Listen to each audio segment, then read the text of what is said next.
Здравствуйте, меня зовут Елена Баженова, я рада вас приветствовать у себя в гостях. Кабачковая икра – это прекрасная закуска, которая готовится легко и просто в домашних условиях. Рецептов в интернете вы найдете множество, я вам предлагаю свой вариант. Итак, мы возьмем кабачки, лук, морковь, сахар, соль, растительное масло, уксус, обязательно 9%, наверное, можно и заменить.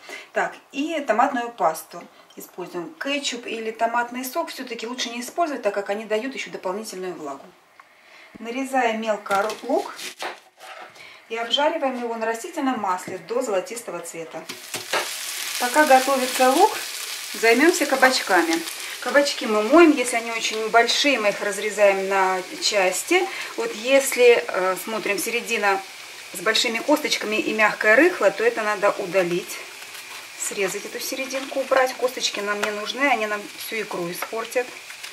Есть кабачки такие же, вроде бы большие, но косточки у них очень мягкие. Шкурку проверяем, если она вот мягкая, то ее снимать не надо.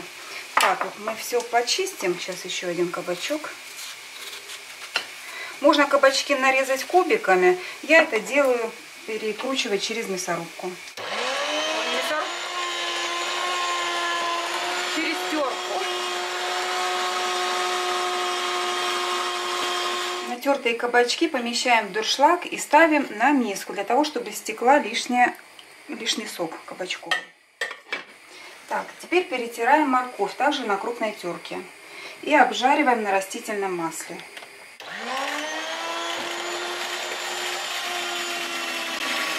Морковь обжариваем после лука на сковороде, на растительном масле. Если видите, что масла не хватает, долейте еще немножко. Огонь уже регулируем сами. У меня вот маленькая конфорка, большой огонь, потому что сковорода большая.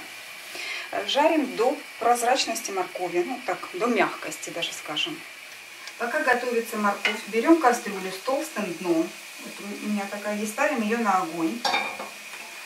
Выливаем все оставшееся масло растительное.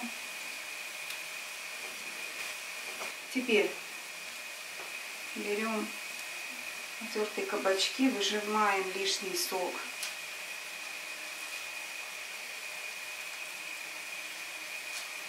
И перекладываем в кастрюлю обжариваться.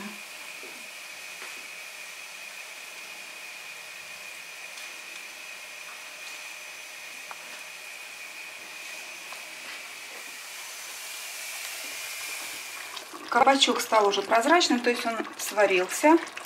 Очень много еще жидкости выделилось, при том, что я, наверное, половину слила. Так, теперь перекладываем сюда готовую морковь.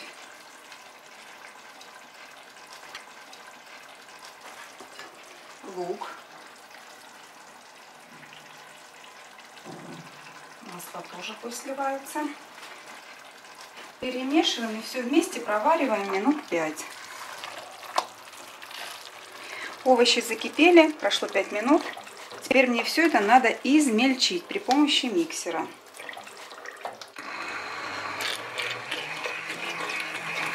У нас получилось такое вот желтенькое пюре. Хорошая морковка. В основном оно еще бледнее получается, пюре это. Так, добавляем соли. Соль здесь уже регулируем по вкусу. То есть добавили немного, перемешали, попробовали. Сахара.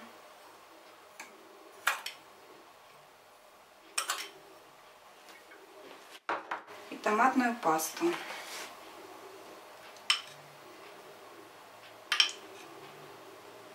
Тоже по цвету будем уже регулировать. И снова перемешиваем. Я добавила еще для цвета еще столовую ложку томатной пасты и, соответственно, сахара, потому что томатная паста кислая, и добавила сахара.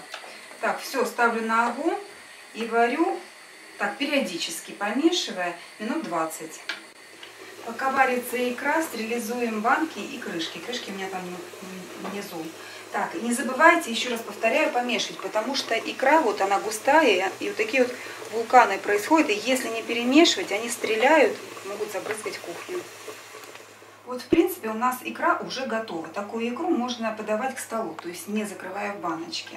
Вот благодаря тому, что я у кабачков свежих отжала лишний сок, увариваю я икру меньше. А так пришлось бы где-то, наверное, в общей сложности 1,5 часа варить. Так, я немножко себя отложу попробовать, когда остынет. Так, немножечко. А так как мы делаем консервацию все-таки на зиму, сюда в икру нам надо добавить уксус.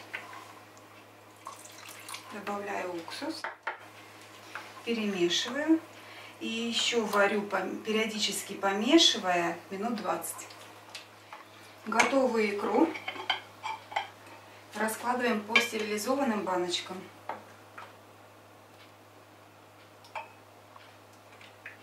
Готовые баночки с икрой укутываем теплым одеялом и оставляем так до полного остывания. А зимой, открыв баночку вкусной икры, намазав ее на черный хлебушек, вы получите истинное удовольствие. Готовьте с удовольствием и удачных вам заготовок!